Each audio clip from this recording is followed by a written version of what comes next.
Ang sabi ni PRRD, papasukin niyo yung anak ko. Abogada siya.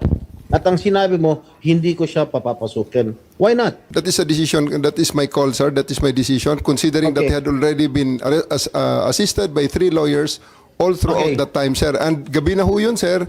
The request was Ano yun? made at around mga 9 o'clock na, sir.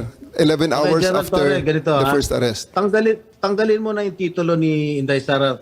Kalimutan mo na siya na Vice President siya. Pagpalagay natin hindi siya Vice President. She is an immediate member of the family. Nung kami po ay nakakulong, ang immediate members of the family, 24 hours pwede bumisita sa amin, nakakulong kami. Eh ito, hindi pa nakakulong. Anak ito. Bakit hindi niyo pinapasok?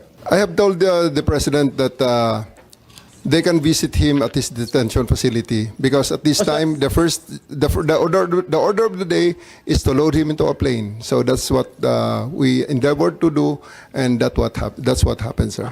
Ano niya bibisitahin yung tatay niya sa Netherlands? Hindi naman dito tinray eh. Hindi naman dito kinasuhan eh. Sa ibang bansa eh.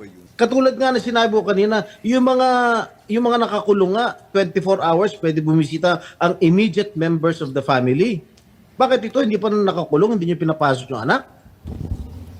Our mission at that time, sir, is to deliver him to the My God. body Kahit who ano issued the warrant, mangyari, sir. Nasa batas yan. Nasa batas yan, General. Immediate members of the family, lawyers, priests, etc., etc. I should know.